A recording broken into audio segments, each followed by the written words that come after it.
ఓం శ్రీ అరుణాచలేశ్వరాయ నమః. గ్రంథం పేరు కపాలమోక్షం.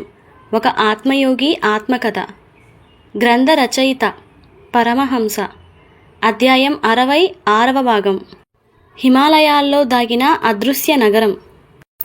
ఈ కాలచక్రంలో మాకు జరిగిన వింత వింత అనుభవాలు అందరికీ జరగాలని ఉండదు. కేవలం 2 లేదా ఒక నల్ల సాలగ్రామంలో వస్తాయి, లేదా కుక్క బొమ్మలు వస్తాయి, లేదా కుక్కను పెంచుకునే పరిస్థితి వస్తుంది. ఒకవేళ మీకు నల్ల శివుడి విగ్రహం లేదా నల్ల కాళికా విగ్రహం కాని వస్తే మీ సాధన ఈ చక్రంలో పరిసమాప్తి అయినట్లేనని గ్రహించండి. మా శ్రీమతి దీక్షాదేవికి వచ్చిన మహాకాలుడు.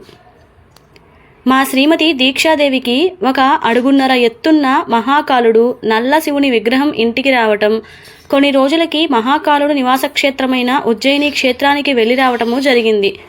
దానితో రాబో దర్జీ జన్మకి ఏర్పాట్లు చేసుకోవడం జరిగింది కదా. కాబట్టి వీటి యందు బహు జాగ్రత్తగా వ్యవహరించండి. అలాగే ఈ కాలచక్రంలోని శ్రీచక్ర పరిక్రమం, అలాగే శంబలా గ్రామం దర్శనం అనుభవాలు నిజమే.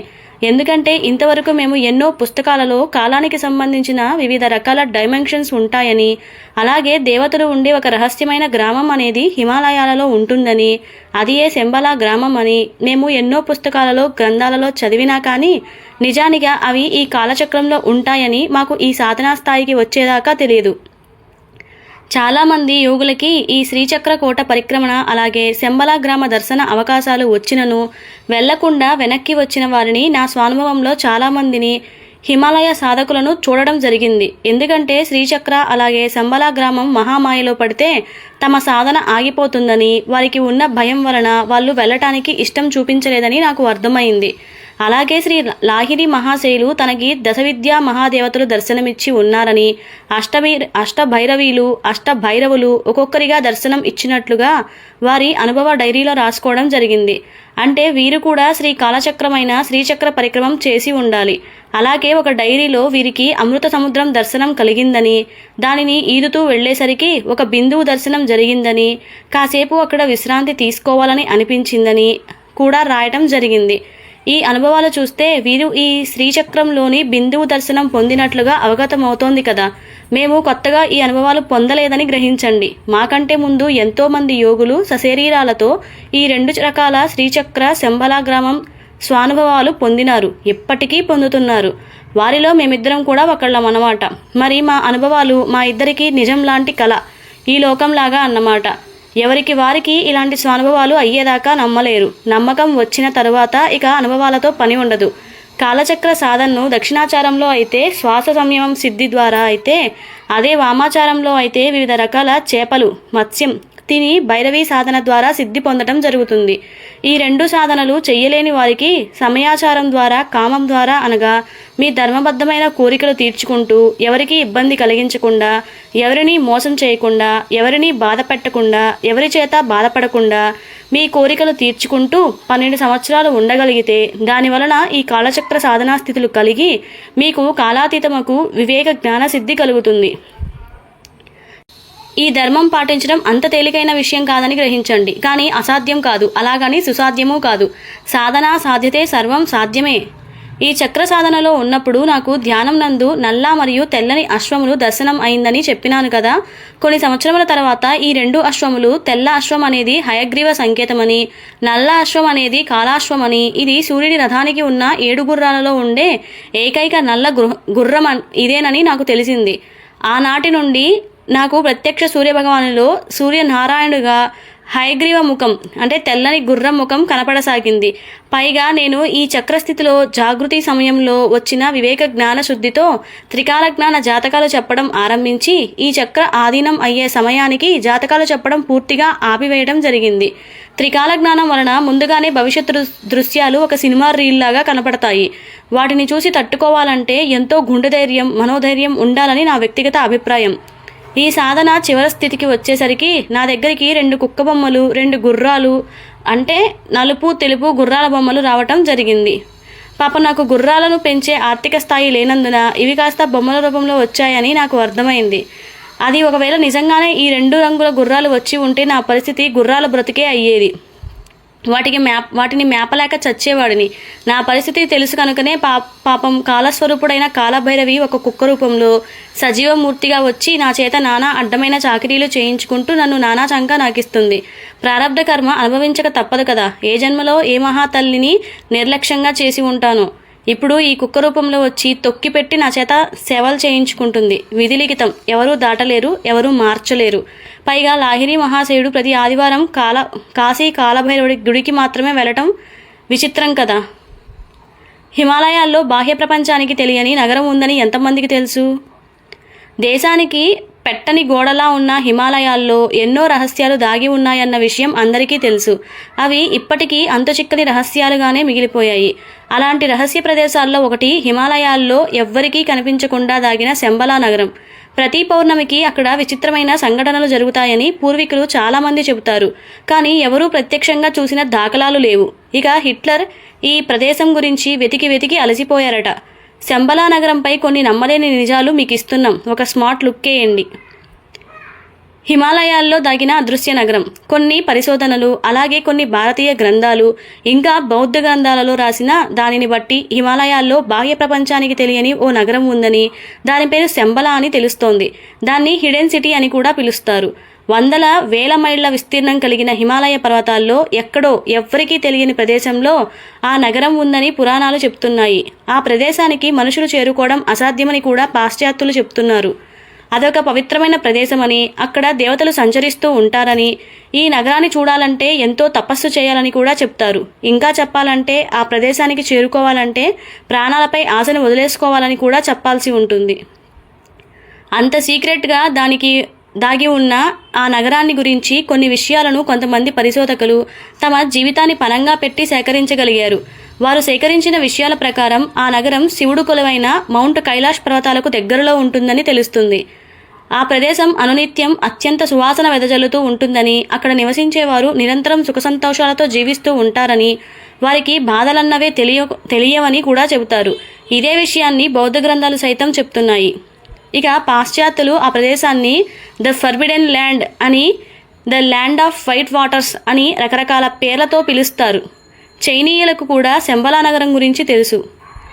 పురాతన గ్రంథాల ప్రకారం లోకంలో పాపం, అరాచకత్వం పెరిగిపోయినప్పుడు ఈ నగరంలోని పుణ్యపురుషులు లోకాన్ని తమ చేతుల్లోకి తీసుకుంటారని, అప్పటి నుంచి కొత్త యుగం ప్రారంభమవుతుందని తెలుస్తోంది. ఆ కాలం 2424లో వస్తుందని కొన్ని గ్రంథాలు ఇప్పటికే తెలియచేశాయి. శంబలాలో నివసించేవారు మహిమాన్వితులు అని తెలుసుకున్న రష్యా ఆ నగరం రహస్యాన్ని తెలుసుకోవడానికి తన మిలిటరీ ఫోర్సును పంపి పరిశోధనలు కూడా చేయించింది. ఇది 1920లో జరిగిందని ఆధారాలను బట్టి తెలుస్తుంది. అప్పుడు శంబలకి చేరుకున్న రష్యా మిలిటరీ అధికారులకు అనేక ఆశ్చర్యకరమైన విషయాలు తెలిసాయని, అక్కడ యోగులు, గురువులు దాని పవిత్రత గురించి తెలిపారని కూడా ఆ ఆధారాలు చెప్తున్నాయి. అద్భుతాలు అంటే ఇష్టపడే నాజీ నేత హిట్లర్ కూడా 1930లో శంబలా గురించి తెలుసుకోవడానికి, దాన్ని పరిశోధించేందుకు ప్రత్యేక బృందాలని పంపించాడట.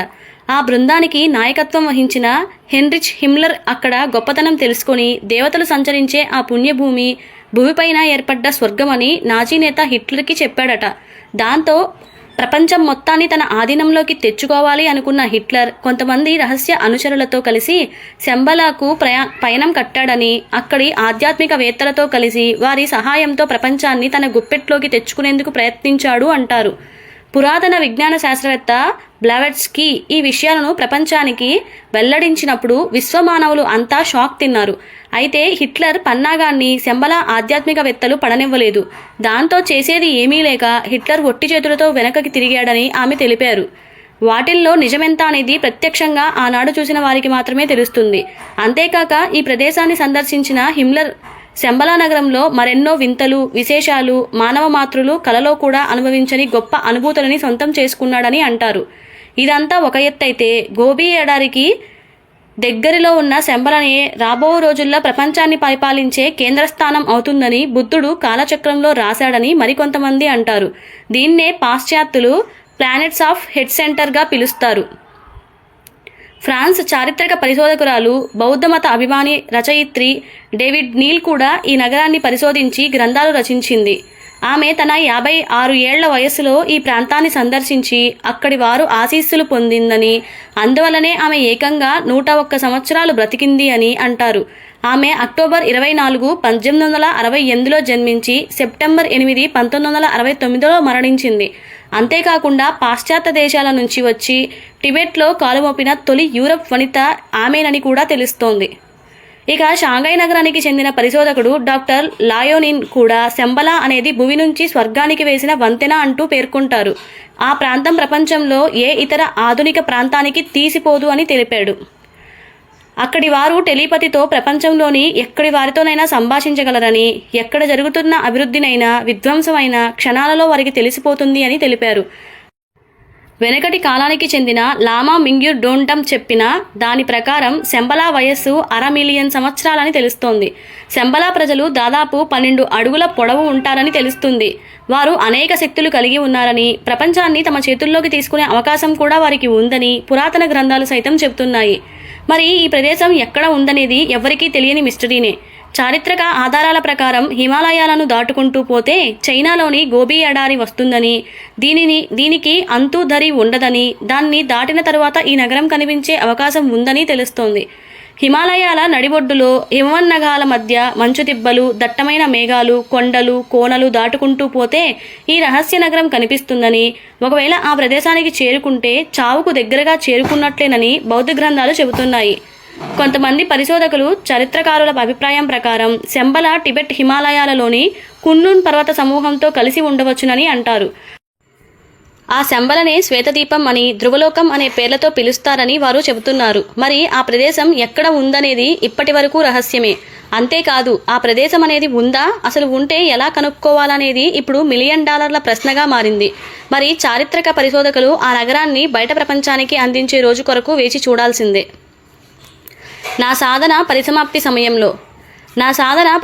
సమయంలో నేను కాస్త కాశీలోని కాలభైరవుడి దర్శనార్థం వెళ్తూ ఉండగా ఒక సాధువు మంచి వీరావేశంలో ఉండి కాలభైరవుడి విగ్రహం చూస్తూ, స్వామి, నీకేం పని లేదా? ఒకసారి ఆనందాన్ని ఇస్తావు, మరొకసారి బాధనిస్తావు.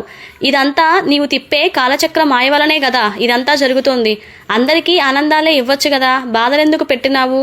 అక్కడే ఉన్న నేను వెంటనే ఆయనతో, స్వామి ఆ పని చేయకపోతే నువ్వు ఈ లోకంలో బతకలేవు, ఎప్పుడూ ఆనందాలున్నా అనుభవించలేవు, అలాగే ఎప్పుడూ కష్టాలున్నా భరించలేవు. కాబట్టి నీ గత జన్మల ప్రారంధ కర్మలను బట్టి అప్పుడప్పుడు ఆనందాలు అలాగే కష్టాలు ఒకదాని తర్వాత ఒకటి మనకి అందిస్తూ ఆనందం విలువ అలాగే కష్టం విలువ తెలిసేటట్లుగా కాలచక్రమును తిప్పుతున్నాడు. పైగా ఆనందాలు ఎక్కువ కాలం గుర్తు ఉండేటట్లుగా చేస్తూ బాధలు తక్కువ కాలంలో మర్చిపోయేటట్లుగా చేస్తున్నాడు. పైగా నీ గత జన్మలు ఏవియూ నీకు గుర్తు లేకుండా మరపు ఒక వరంగా ఇచ్చాడు. లేకపోతే గత జన్మలో నువ్వు గజ్జి కుక్కవని తెలిసిందో నువ్వు ఈ లోకంలో బతకగలవా? ఆలోచించు. కాలమాయ విలువ ఏమిటో తెలుస్తుంది అని చెప్పి వాడి మనోనేత్రమును కొన్ని క్షణాల పాటు తెరిచి ఉండేటట్లుగా చేసి కాలభైరవుడి దర్శనానికి వెళ్ళిపోయినాను. కొన్ని నిమిషాల తర్వాత మళ్ళీ వీరి దగ్గరికి వెళ్ళినప్పుడు ఆయన వెంటనే, స్వామి, నా గత జన్మలు చూసుకొని తట్టుకోలేకపోతున్నాను. కాలచక్రమాయ విలువ తెలిసింది. తెరిపించిన నా మనోనేత్రమును నా యందు దయ ఉంచి మూసివేయండి. తట్టుకోలేకపోతున్నాను. నా తప్పు తెలిసింది. ఈ సృష్టిలో ప్రతి కార్యానికి ఒక కారణం ఉన్నదని ఇప్పుడే తెలిసింది అంటూ ఉండగానే వారి త్రినేత్ర దర్శన ప్రాప్తి ఆపివేసి మౌనంగా బయటకు బయలుదేరినాను.